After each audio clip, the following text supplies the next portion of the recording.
Support. So ఇప్పుడు 2029లో ఇప్పుడు పవన్ కళ్యాణ్ గారు కూటమి ప్రభుత్వంతో కలిసి పోటీ చేశారు, 21 సీట్లు గెలుచుకున్నారు, డిప్యూటీ సీఎంగా కూడా ఆయన బాధ్యతలు స్వీకరిస్తున్నారు. ఒకవేళ ఇన్ కేస్ 2029లో ఆయన సపరేట్గా పార్టీ పెట్టి జనసేన తరపు నుంచే మళ్ళా అంటే కూటమి ప్రభుత్వంతో కలవకుండా జనసేన నుంచి మళ్ళీ పోటీ చేస్తే ఆయన విన్ అవుతారంటారా? అసలు ఎలా ఉంటుందంటారు ఆయన గ్రాఫ్? ఆబ్వియస్గా డామినెంట్ ఉన్న ఓట్ బ్యాంకింగ్ నుంచి వచ్చినారండి. ఆల్మోస్ట్ ఆంధ్రప్రదేశ్లోనే ఒక డామినెంట్ ఓట్ బ్యాంకింగ్ ఉన్నటువంటిది. మేబీ రకరకాల తెగలుగా ఇప్పుడు డివైడ్ అయినారు. క్యాస్ట్ అయినా అంటే నాన్ క్యాస్ట్ కూడా సపోర్టింగ్ ఉండొచ్చు కాదండి. బట్ కోర్ ఓటింగ్ బ్యాంకింగ్ ఎక్కువ కమ్యూనిటీ నుంచి వస్తుంది కాబట్టి నేను ఆ పాయింట్ చెప్తుంటే ఆబ్వియస్గా స్ట్రాంగ్ కమ్యూనిటీ ఉన్నటువంటి ఓట్ బ్యాంకింగ్ సపోర్ట్ ఉంటుంది.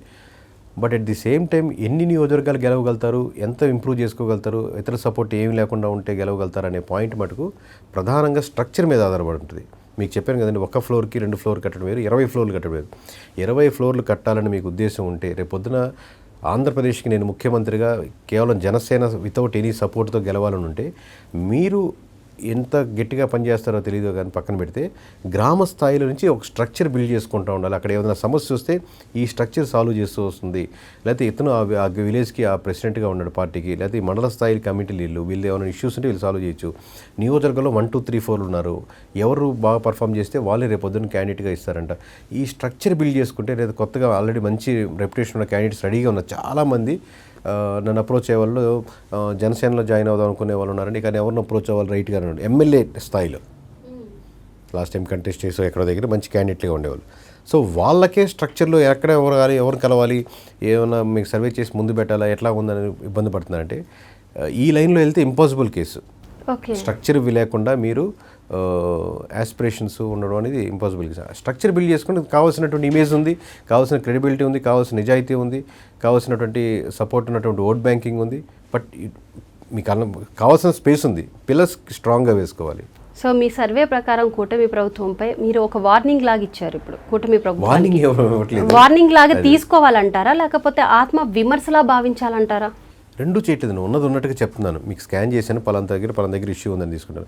మీరు ఏం పర్లేదు ఇట్లాంటి ఎన్నో చెప్తా ఉంటారు అనుకుంటారా, లేదా దాన్ని అడ్రస్ చేసుకుని కరెక్ట్ చేసుకుంటారా, చెప్తా ఉంటారు చాలామంది అనుకుంటారా అని నేను దానికి ఇది నేను ఏ పని చేసినా జెన్యూన్గా చేద్దామని కంపెనీ కానీ స్టాండర్డ్ కానీ. పోనీ ఇది ఫస్ట్ టైం కాదు ఇంకా చూడడం అనేది, వ్యక్తి కానీ మాట్లాడడం కానీ, లేకపోతే హైప్ కోసం మాట్లాడతానా లేకపోతే ఊరినే క్రియేట్ చేస్తాననేది ప్రజలు లక్షలాది మంది అబ్జర్వ్ చేస్తూనే ఉన్నారు.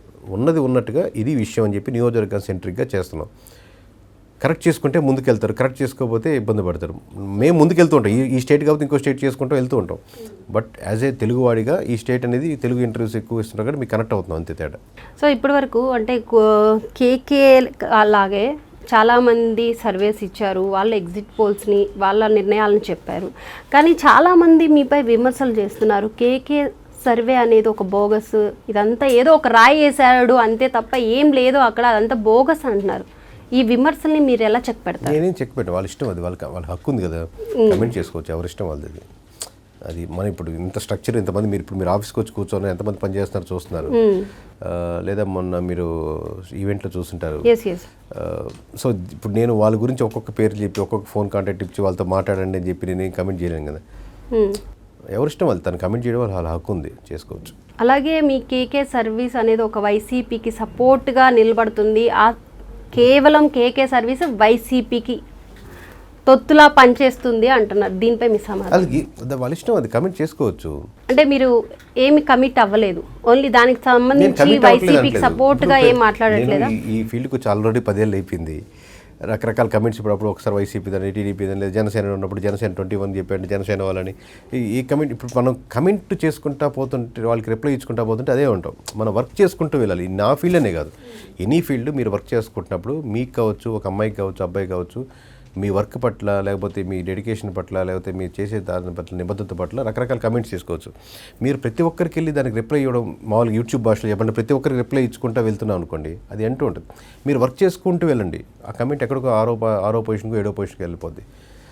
మొన్న ఏదో అంటే నాన్ టాపిక్ కానీ బ్రహ్మానంద గారు ఇంటర్వ్యూలో మంచి మాట చెప్పారు, వెనక నుంచి 4 రాళ్ళు వేస్తున్నారంటే మనం ముందున్నట్టే కదా అని. ఓకే, అది మాత్రం వాస్తవం సార్. మనపై ఎన్నో విమర్శలు వస్తుంటాయి, వెళ్తున్నాం కదా, ఆబ్వియస్లీ ముందుకు వెళ్తున్నాం కాబట్టి అంతే. మనం వెనక్కి మళ్ళీ తిరిగి రాయాలని టైం వేస్ట్. ఓకే.